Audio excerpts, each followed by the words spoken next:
The Southwind Coach Conversation brought to you by Dave's Collision Shop and Becker Hardware, where with Southwind co-head coach Carter Wenthold last week, St. Ansgar, the number 2 team in Class A, comes to town and defeats the Warriors 42-8. And I'm guessing, based on the stat sheet and the result itself, you feel St. Ansgar is well worthy of that number 2 rankings. Is that fair to say? That'd be pretty fair, Darren. They are a very well-oiled machine. They do what they do very well. They run the football. They are physical off the ball. They're quick off the ball. Really good tackling team all around. Very good at the little things. They don't make mistakes. They don't beat themselves. Very well coached, like I'd mentioned last week. And they went out and they proved that. And from how you played on the last Friday night game, taking into account the matchup that you had, were there some things that you took away from last Friday night's game that will help you moving forward? We took away the fact that, number one, our kids played hard and effort all night long through 4 quarters. It's very easy, Darren, when you're down by 3, 4, 5 touchdowns to just pack it in. But our kids didn't do that. And another thing too, we were able to play a lot of guys during the game with the margin being what it was, and we got a lot of game reps and a lot of game experience for a lot of our guys. Some young guys got in the ball game as well. Some of those underclassmen, some other guys who had been kind of rotating in, and some other guys who hadn't seen the field a whole lot. So able to get those game reps and game experience was key, not only key for them that night, but key going forward as we get into week 4 here and for the rest of the season as well. So getting that game experience from those guys, and the effort was really good as well from our guys all game. We were able to move the ball at times, Darren, but ultimately just some missed execution and just some timing things were some of the things that really slowed us down. And also St. Ansgar just making some really good plays on defense too. They get a lot of hats to the ball. They're aggressive. They are very good at tackling, and ultimately they just proved that they were the better team. And but ultimately, a lot of good things to take away from it. I know in a 42-8 contest, the average fan who looks at the margin doesn't understand that, but we had a really good film session on Monday with the guys breaking down things that we did well and things that we didn't do well. And I thought our guys took that a really good way. And I know it was hard to watch at times, but our guys were men about it. They respected everything we had to say, and they took everything that we had to say, and they're going to turn that into a positive going into here into week 4. And again, this is just looking at the stat sheet, and looking at it from a macro perspective. But you were +2 on the give take last Friday night. Is that something you can hang your hat on?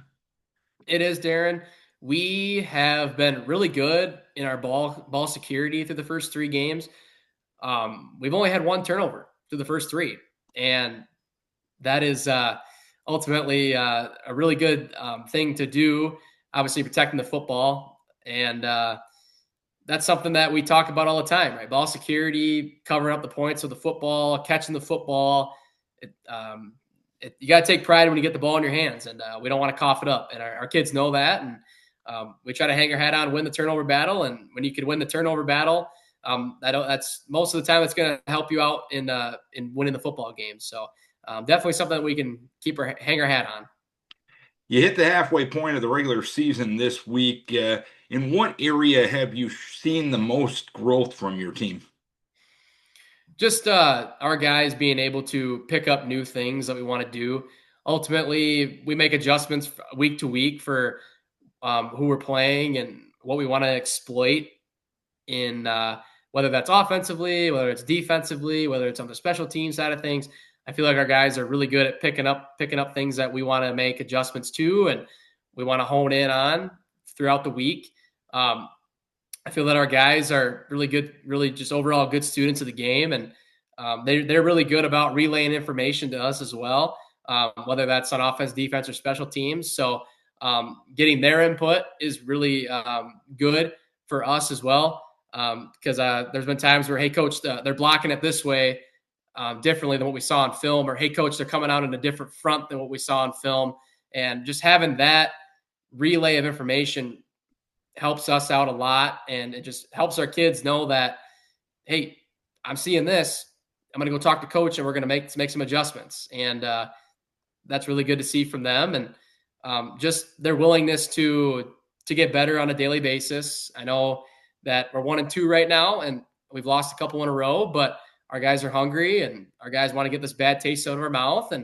But we can't do that unless we go out and execute, and we need to be able to do that this week.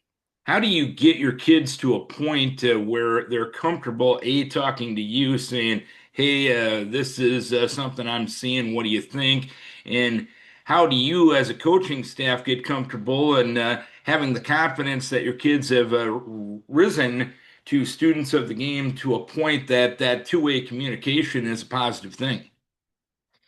Just our daily interactions. I'm a teacher in the building. Coach Wadsworth, the teacher in the building. Our guys, we have this great rapport. We have just really good kids here at South Winn, guys that want to do good for them, good for the team, and good for the community, and they don't want to let each other down.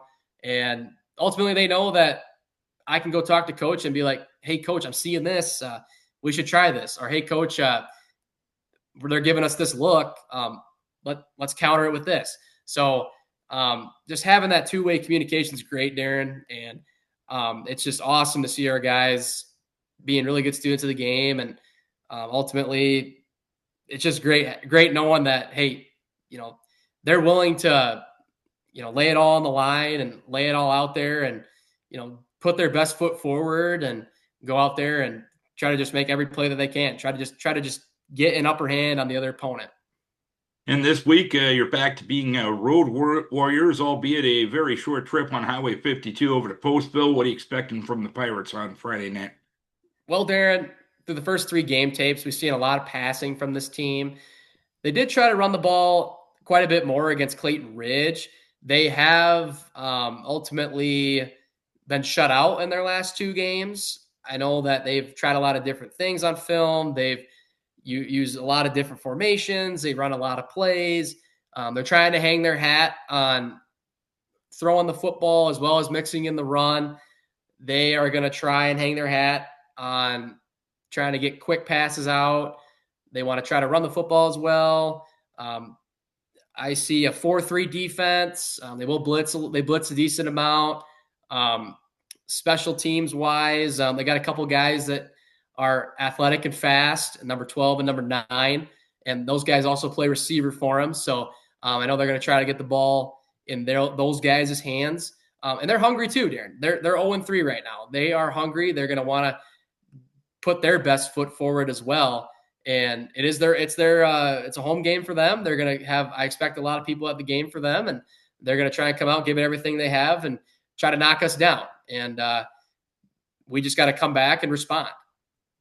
And do they give you a lot to prepare for when it comes to formations, plays, etc.? They do. Ultimately, through the first 3 tapes, like I mentioned, they do run a lot of different things. They've run 4x1 sets. They've run 3x1s. They've run 2x2s.